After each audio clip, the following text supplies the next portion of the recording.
오늘은 우리 교회의 기념비적인 날인 것 같습니다.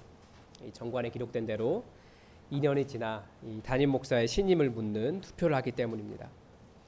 교회 안에 한국 교회 안에 많은 문제들이 목회자로부터 발생하고 있기 때문에 이 목회자를 경계하기 위해 이런 제도가 만들어졌다고 생각합니다. 그런데 이 막상 대상자가 되어 보니까 마음이 그렇게 쉽지만은 않습니다. 할 말은 많지만 여러분들도 동의하고 또 저도 동의한 이 투표의 결과를 기다리면서 저도 좀 저 자신을 돌아보는 계기로 삼겠습니다. 오늘 본문도 역시 교회에 대한 이야기를 배울 수 있습니다. 이 오늘 본문은 분명한 대상을 가지고 있습니다. 1절에서 그들에게 말씀하셨다라고 되어 있습니다. 여기서 말하는 그들이 누구입니까? 예루살렘 성전의 대제사장들과 서기관들과 장로들입니다. 우리가 그냥 피상적으로 읽으면 그 사람들이 본문의 대상이 되겠지만 한번 생각해 볼 문제가 있습니다. 예수님 시대의 대제사장들은 사실은 제사장으로서 어떤 정당성은 없는 사람들이었습니다. 일단은 레위인도 아니었고요. 로마 정부에 돈을 주고 제사장이 되었던 사람들입니다. 로마 정부에 돈을 주고 그렇게 큰 권력과 이권을 차지하려면 얼마나 많은 돈을 주어야겠습니까? 그래서 그 돈을 메꾸기 위해서 성전 재물을 개인적으로 유용하는 사람들이었습니다. 그러니까 서기관들은 또 성경을 가르쳐주는 사람들이었지만 그들에게 성경 지식은 굉장히 넘쳐났지만 그 말씀에 순종하려는 마음은 전혀 없었습니다. 오히려 그 말씀을 가지고 어떤 권위를 세우고 다른 사람들을 위해 지배하는 사람들이었습니다. 그런데 전체적으로 이 비유를 들어보면 비록 그렇게 대제사장들, 서기관이 되었어도 하나님은 그들이 진짜 제사장으로서 그리고 말씀을 하는 서기관들로서 삶의 열매를 제대로 맺기를 원하셨다라는 것을 알 수 있습니다. 예수님은 그들도 하나님의 백성이라고 말씀하신 것이었고 하나님의 백성으로서 자신들의 위선을 벗어버리고 진짜가 되기를 바라셨다라는 거예요. 비록 그렇게 대제사장이 되고 그런 서기관이라고 할지라도. 그러니까 예수님이 바라보신 그리스도인들은 어떤 사람이 되겠습니까? 비록 그렇게 그리스도인 되었다 할지라도 달라지는 사람들이에요. 그리스도인은 완성된 사람이 아닙니다. 우리도 마찬가지예요. 지금은 모순될 수 있어요. 저도 목사로서 벌써 10여 년을 살아가고 있지만 계속해서 뒤통수를 잡고 있는 뭔가 이렇게 깨름직한 것들이 있어요. 그리스도인이라는 타이틀을 가지고 있는 것이 중요한 것이 아니라 중요한 것은 변화되는 것입니다. 이것이 그리스도인의 특징입니다. 성장하는 것이고 달라지는 것이 그리스도인입니다. 우리는 이 변화를 뭐라고 부릅니까? 회개라고 부릅니다. 단 한 번 회개 딱 하고 변화되어서 나는 이제 그리스도인이야 천국 갈 수 있어 라고 말하는 것이 아니라 매일매일 회개하면서 제가 이렇게 달라지겠습니다. 저에게 이런 한계가 있습니다 라고 결단하는 것이 회개이고 그런 사람이 그리스도인입니다. 그래서 그리스도인은 회개함으로써 변화됩니다. 그래서 그런 변화가 없으면 이제는 달라지겠습니다 라는 회개가 없다면 그런 대제사장들, 서기관들, 장로들처럼 어떻게 하는 겁니까? 성전을 사유하고 예수님을 십자가에 못 박는 겁니다. 이미 답이 나오긴 했지만 다른 각도에서 또 다른 대답을 찾아볼 수 있는데요. 이 질문에 왜 당시 대제사장들과 서기관들은 그렇게 성전을 사유화했을까요? 성전을 누가 만들었느냐 여기에 대한 인식이 달랐기 때문에 그렇습니다. 여러분 당시 예루살렘 성전은 누가 세웠습니까?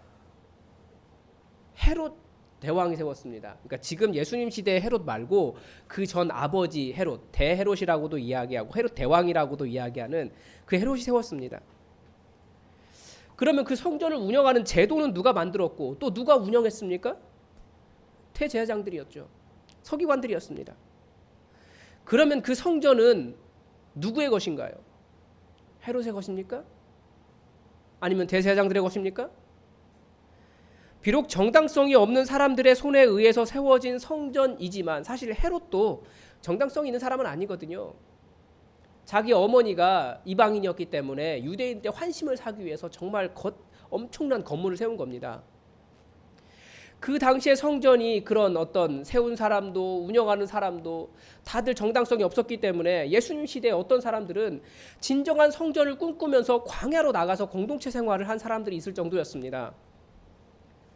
그런데 예수님은 그 성전을 어떻게 생각하셨을까요? 예수님의 그 인식을 보여주는 말이 1절 중간에 나옵니다. 한 사람이 포도원을 만들어 산울타리를 두르고 즙 짜는 틀을 만들고 망대를 지어서 농부들에게 새로 주고 타국에 나갔더니, 숨을 안 쉬고 말했더니요. 여기서 한 사람이 누구겠습니까? 당연히 하나님을 비유하고 있는 거죠. 포도원은 무엇이겠습니까? 성전만 이야기하는 것은 아닙니다. 이스라엘 백성 전체를 이야기하는 것이기도 해요. 그러나 성전에 대해서도 생각해 볼 수 있는 거죠. 성전에 대해서 비유하고 있는 것이니까.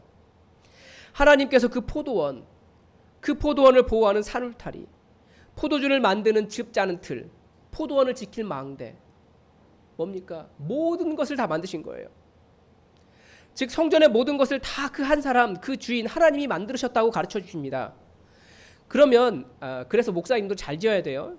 하나라고 지으면 큰일 납니다. 하나님 되잖아요. 농담입니다. 네. 이 건물을 세우고 제도를 만드는 일을 사람이 하는 것 같지만 그거 얼마 전까지만 해도 없던 거예요. 하나님께서 만드셨다라고 이야기하는 겁니다. 예수님은 그 성전, 그거 하나님께서 만드신 것이다 라고 말씀하시는 겁니다. 비록 그 성전과 관련된 사람들은 그러면 그 성전과 관련된 사람은 누굽니까? 다 주인의 것을 위임받아 세를 내는 농부에 불과하다는 겁니다. 여러분 이렇게 질문해 보겠습니다. 우리가 다 타락했습니다. 변질되었다라고 바라보는 많은 교회들, 그거 누가 만드셨습니까? 하나님이 만드셨어요. 그거 다 하나님의 것입니다. 다시 질문을 바꾸면 여러분 예수품만 교회 누가 세웠습니까? 하나님이 세우셨습니다. 혹시 아니요, 어떤 사람이 헌신했기 때문에 교회가 세워졌습니다. 아니면 최철규 목사가 와서 그래도 처음부터 많이 들었습니다 라고 말씀하신다면 큰 착각입니다. 최철규 목사마저 뭐에 불과합니까? 소작하는 농부에 불과합니다. 우린 다 주인 아닙니다. 주인은 하나님이십니다. 우리는 다 누굽니까? 소작농입니다. 내 돈 내고 내가 헌금하고 내가 조직했고 내 공로가 있습니까? 네, 있을 수 있습니다. 농부로서 잘 갖고 와야 되는 책임이 있으니까. 그러나 이 전체가 다 누구 거라고요? 내 거 아닙니다. 우리 하나님 거예요. 다 주의 도우심입니다. 하나님께서 세우셨습니다. 또 반면에 망가지는 이유는 또 누구 때문입니까? 소작농들 때문이라는 거예요. 그래서 오늘 본문은 이 교회 안에 들어와 있는 우리 소작농들의 사명을 가르쳐 줍니다. 그것이 무엇입니까? 다시 말씀드리지만 교회 안으로 한정하면 범위를 너무 좁게 잡은 건 맞아요. 그러나 교회에 대해서도 이야기해 볼 수 있기 때문에 교회에 대한 이야기를 하는 겁니다. 다시 말씀드리지만 교회가 어떤 곳입니까? 하나님께서 새로운 피조물로 만드신 거예요. 태초에 창조가 있었다면 예수님의 십자가 위에 새롭게 창조된 피조물이 바로 이 교회예요. 하나님의 작품이기 때문에 교회는 매우 중요한 주제입니다. 이 포도원을 잘 가꾸고 포도 열매를 잘 맺어서, 즉 이 교회를 잘 세우고 교회의 열매를 잘 맺어서 주인께서 원하시는 새를 주는 것이 우리의 사명입니다. 교회라는 아름다운 열매를 하나님께 드려야 됩니다. 그런데 우리 전체가, 우리 교회가 하나님께 드려야 할 소출이 무엇이겠습니까? 이 성경이 요구하는 삶 전체가 다 그 열매입니다. 우리는 이 성경의 열매를 맺어가야 돼요. 뭐 여러 가지 이야기해 볼 수 있죠. 성경이 이렇게 두꺼운데 어떻게 뭐 A4 한두 장으로 정리할 수 있겠습니까? 앞으로 계속 이야기하겠죠. 근데 우리가 잘 알고 있습니다. 일반적으로 교회의 열매는 무엇입니까? 첫 번째는 복음을 전하는 일이에요. 그리고 두 번째는 우리 11조 이야기 많이 하죠. 예물 바르게 드리는 것. 또 세 번째는 교회 출석 잘하는 것. 뭐 이런 것들을 요약할 수 있습니다. 그런데 지금 성전이라고 하는 상황을 생각하면서 본문을 한번 읽어보십시오. 이스라엘에 하나님 안 믿는다고 하는 사람도 있었습니까? 그래서 예수님께 혼난 게 아니에요. 아니면 당시 유대교회 헌금이나 뭐 11조, 뭐 재물 이런 것이 부족했습니까? 아니면 안식일 제사가 잘못 이루어졌습니까? 부족했습니까? 그런 것들이 부족하지 않았습니다. 우리가 일반적으로 말하는, 종교에서 말하는 열심과 정성을 내는 일이 부족하지 않았어요. 예수님께서 성전 지도자들, 당시 종교 지도자들에게 계속해서 말씀하신 것은 하나님은 긍휼을 원하시고 제사를 원하지 아니하신다라는 거였습니다. 비슷한 의미로 하신 말씀이 또 있습니다. 외식하는 서기관들과 바리새인들이여 너희가 박하와 회향과 근처의 11조는 들이되 율법에 더 추가한 바 정의와 긍휼과 믿음은 버렸도다. 그러니까 율법, 우리 시대로 말하면 구약 성경이라고 말할 수 있는 그 구약 성경 전체를 가리키는 것은 아니지만 그 성경이 가르치는 더 중요한 것은 무엇이라고요? 제사나 헌금이나 정성이 아니라 정의와 긍휼과 믿음이었다라는 겁니다. 정의와 긍휼과 믿음, 이 세 가지가 어떻게 조화를 이룰 수 있을까요? 정의는 굉장히 냉정하고 긍휼은 너무나 무르고 믿음은 너무나 이기적으로 보이는데 이 세 가지가 어떻게 조화를 이룰 수 있을까요? 이 세 가지가 다 조화를 이룬 현장이 바로 예수님의 십자가 현장입니다. 인간이 저지른 그 모든 죄를 인간이 해결할 수 없어요. 그래서 예수님께서, 하나님이신 예수님께서 십자가에서 죽으심으로써 그 죄의 문제, 죄 때문에 깨어진 이 모든 세상의 문제를 해결하신 것이 정의이고, 비록 인간의 죄로 인해 세상이 깨어졌지만, 그러니까 그 모든 깬 것의 책임이 인간에게 있지만 그 죄책을 인간이 감당할 수 없기 때문에 그 자녀들을 사랑하셔서 하나님이신 예수님께서 직접 십자가를 지신 그것이 바로 긍휼이고, 그리고 이 사랑을 받아들인 사람들이 하나님의 자녀가 되는 은혜를 입게 된 것이 바로 믿음입니다. 그리고 그 예수님께서 그 정의와 긍휼과 그 믿음 안에서 예수님의 그 십자가가 부탁하는 것이 하나가 있습니다. 내가 너희를 이렇게 사랑했으니 너희도 그렇게 서로 사랑해라 라는 겁니다. 빛 가운데 있다고 하면서, 그러니까 예수 믿는다고 하면서 그 형제를 미워하는 자는 여전히 어둠에 있는 자요, 그의 형제를 사랑하는 자는 빛 가운데 거하여 자기 속에 거리낌이 없으나 그의 형제를 미워하는 자는 어둠에 있고 또 어둠에 행하여 갈 곳을 알지 못하니 이는 그 어둠이 그의 눈을 멀게 하였습니다. 여전히 누군가를 미워하는 마음이 예수 믿는다고 하면서 있다라고 한다면, 특별히 형제 자매 안에 그것이 있다면 그 사람 예수 믿는 사람 아니다 라고 말하고 있는 겁니다. 하나님을 믿는다고 하는 사람들이 맺어야 할 진정한 열매, 하나님께서 원하시는 것은 더 정성스럽게 예배드리는 것도 맞습니다. 예배만 잘 드리면서 서로 사랑하지 못하는 그런 모습이 아니라, 혹은 나는 성경적인 지식이 이만큼 있다라고 자랑하는 것이 아니라, 지금도 높다는 마음으로 높은 마음을 가지고 있는 것이 아니라 더 낮은 자리에서 서로를 섬기며 사랑하는 것이 예수님께서 우리 가운데 너희가 맺기를 원한다라고 하는 열매라는 겁니다. 성전을 딱 보면 그게 없어요. 예수님 시대의 성전과 대제사장들과 장로들과 서기관들을 보면 그게 없습니다. 다 있었어요. 나머지는 예배도, 제사도, 성경 지식도, 정성도 다 있었지만 딱 없는 게 그거 하나였어요. 그냥 사랑합니다 말하는 것이 아니라 서로를 돌보는 거예요. 자기의 것을 내어놓고 또 아픔을 먼저 헤아리면서 더불어 함께 살아가는 공동체를 이루는 것이, 그게 교회였습니다. 그게 예수님께서 원하신 열매입니다. 그런데 여러분, 왜, 어떻게 이 하나님을 섬긴다고 하는 사람들이 이런 말도 안 되는 왜곡이 그 사람들에게 일어났을까요? 그 이유가 바로 이 포도원 농부 비유의 핵심입니다. 예수님의 이 포도원 농부 비유에 따르면 주인이 결국은 와서 소출 얼마를 받으려고 한다는 거죠. 그래서 종을 한 사람 보냈습니다. 주인이 무엇을 기대했다고요? 아마 그 보낸 종이 엄청나게 풍성한 열매를 실은 수레를 끌고 주인에게 올 것을 기대했을 겁니다.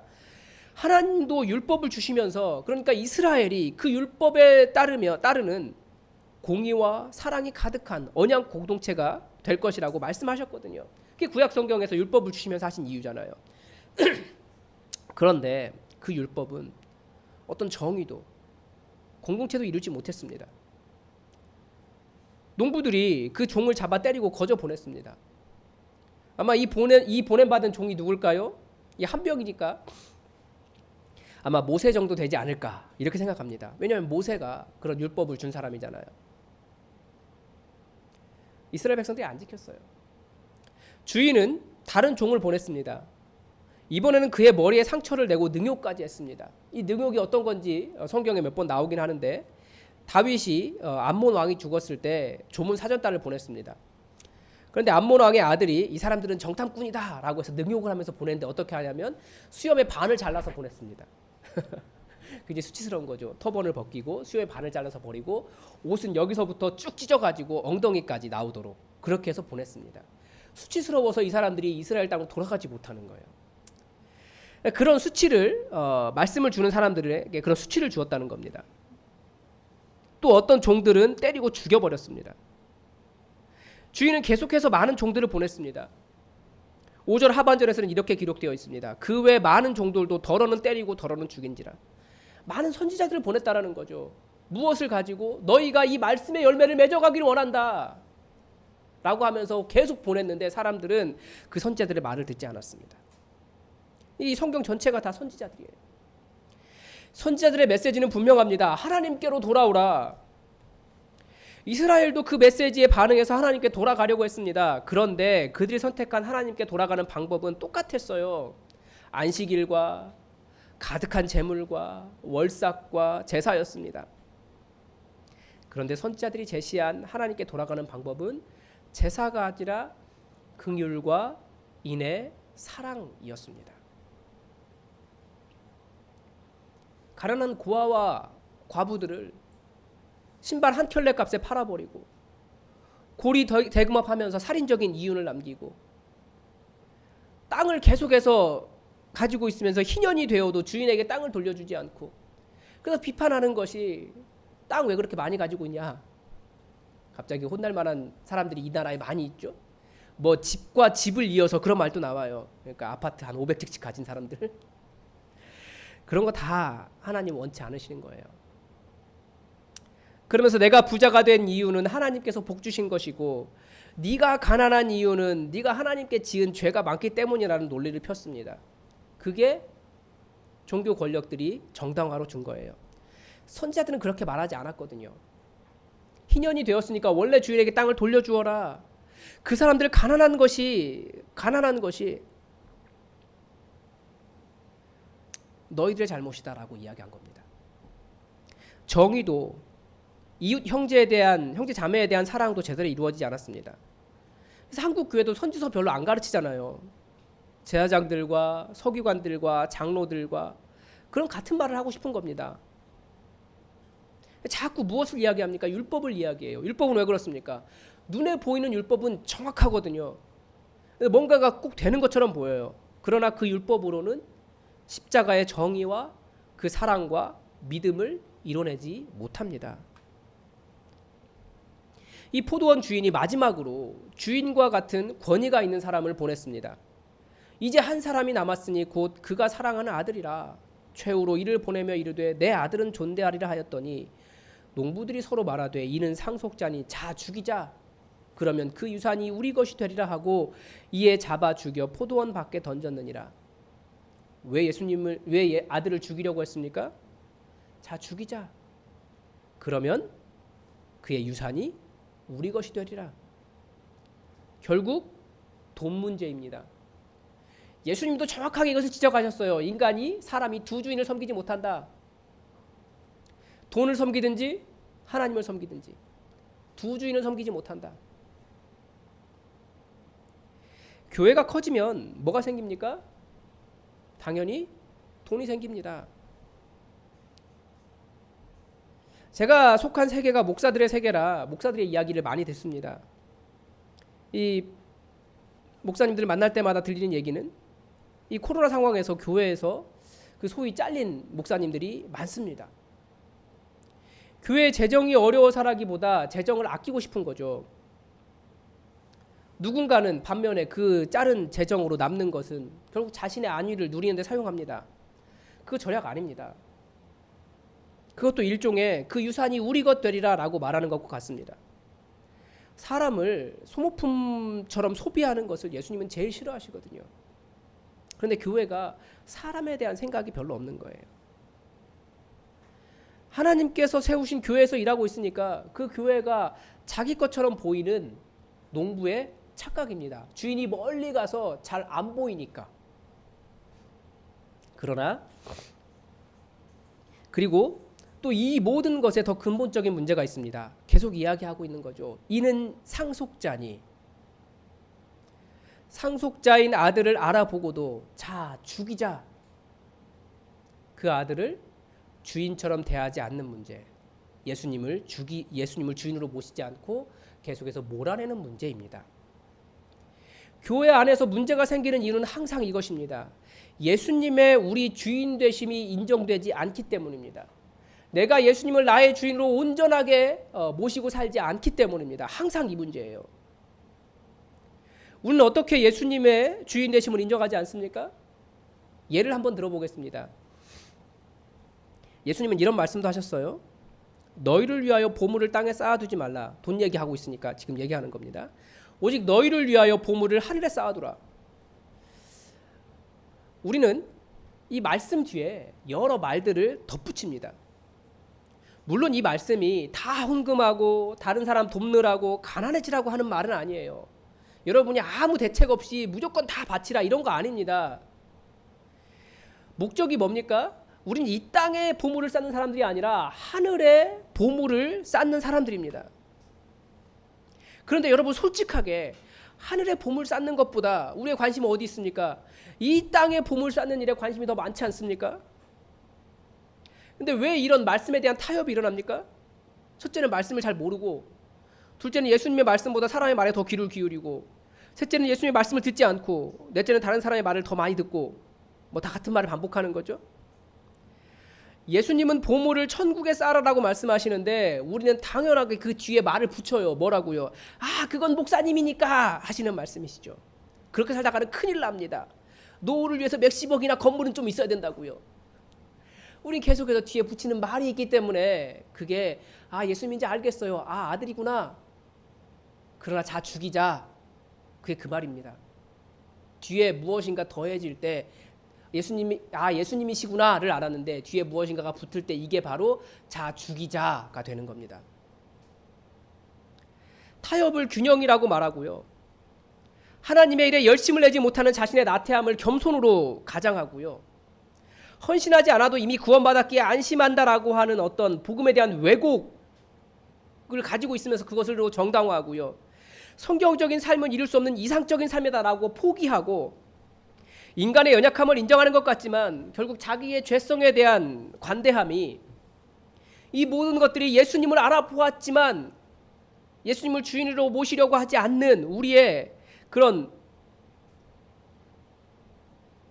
죄성, 불순종, 다른 말로 하면 그는 상속자니 자 죽이자 라고 말하는 것이라고요. 그래서 우리는 말씀은 그렇게 말하지만 현실적으로는 좀 그 뒤에 붙이는 그 말을 붙이는 버릇을 버려야 됩니다. 이게 바로 이는 상속자니, 예수님은 주인인 것은 알겠지만 자 죽이자, 내 삶을 그분에게 드릴 생각은 없어, 말씀대로 따라갈 마음은 없어 라고 말하는 것과 같기 때문입니다. 이 시대는 자유의 시대입니다. 누가 누구 위에 있지도 않고요. 누가 누구 밑에 있지도 않습니다. 다들 자기 마음대로 하고 싶어 하죠. 사람들이 교회를 싫어하는 이유도 무엇입니까? 교회는 뭐 그렇게 하라는 것도 많고 뭐 그렇게 하지 말라는 것도 많아요. 기독교만큼 매 주일 혹은 매 새벽, 수요일마다 그렇게 자신의 시간을 요구하는 종교도 없을 겁니다.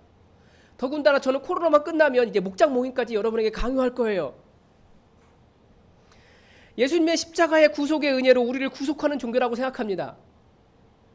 그만큼 이 자유의 시대가 예수님을 따르기는 참 어려운 시대는 맞아요. 그런데 사람들이 그렇게 예수님 안 따라가면 그렇다고 자유한가요? 돈에 매여 있고, 다른 사람들의 인기에 매여 있고, 사람들이 나를 어떻게 평가할까에 매여 있고, 혹은 진정한 사랑을 주지 못하는 그런 허무한 사랑에 매여 있고, 즐거움에 매여 있습니다. 난 자유롭고 싶어라고 외치지만 자유로운 사람 별로 없습니다. 자유는 어디에서 올까요? 굉장히 아이러니하게도 자유는 통제 틀에서 나옵니다. 이게 무슨 말이냐면 경계선. 자유로울 수 있다, 거기 그 안에 있어야 안전하다라고 하는 그 틀 안에서 그 틀이 내면화될 때 사람들은 자유롭습니다. 교통법규를 잘 지킬 때가 그렇습니다. 한번 예를 들어보겠습니다. 교통법규 잘 지킬 때 그래요. 음주운전하면 본인도 위험하고 자신 주변 사람도 위험합니다. 얼마 전에 춘천에서 그 남춘역 앞에 있는 보행로를 한 400m 가량 달리던 아반떼가 전국 뉴스에 탔죠. 그 사람 지금 굉장히 불안할 겁니다. 전국 뉴스를 탔기 때문에 곧 잡힐 거거든요. 자동차는 법규의 틀 안에서, 도로라는 틀 안에서 달릴 때 자유로운 겁니다. 그 틀을 벗어나면 그때부터 공동체로부터 징벌을 받거나 외면을 당하게 되는 겁니다. 이게 틀 안에서 자기가 그 틀이 내면할 때 자유로운 거예요. 사람들은 예수님이라는 틀을 정말 싫어합니다. 대제사장들, 서기관들, 장로들 예수님 왜 싫어했습니까? 그 시대에, 또 이 시대에 많은 종교 지도자들이 왜 예수님을 싫어합니까? 자기가 원하는 만큼 자신들의 탐욕을 채우지 말라고 말씀하시기 때문입니다. 교회가 자기들 것인데 자꾸 예수님이 내가 교회 주인이야 라고 말하니까 싫어합니다. 우리는요, 말씀이 계속해서 우리의 욕심을 채우고 또 편안하게 살고자 하는 마음을 지적하기 때문에 우리는 계속 항변하잖아요. 그러나 인간이 사는 방법은 예수님의 종이 되는 겁니다. 그래야 하나님 자녀 될 수 있어요. 그게 우리가 하나님의 말씀이라고 하는 틀, 그것이 우리 안에 내면화될 때 우리는 하나님의 자녀로서 진정한 자유를 누릴 수 있습니다. 여전히 세상의 생각과, 그러니까 자상속자니 죽이자라고 하는 그 생각이 우리 안에 남아있기 때문에 우리가 자유를 모르는 거예요. 공의와 긍의를 넘치시는 아버지, 하나님 아버지께서 우리에게 주신 삶의 방식, 그것이 우리에게 그것이 우리에게 예수님의 종 되는 삶을 요구한다면 그 안에 살아갈 때 우리가 진정한 자유를 경험할 수 있습니다. 왜냐하면 하나님만큼 진정한 아버지로서, 진정한 어머니로서, 그렇게 해서 진정한 사랑을 가진 분으로서 우리가 생명을 얻기를 바라고 진정한 자유를 얻기를 바라시는 분이 없으시기 때문입니다. 오늘 본문은 마지막으로 어떤 이야기를 합니까? 모퉁이들 이야기합니다.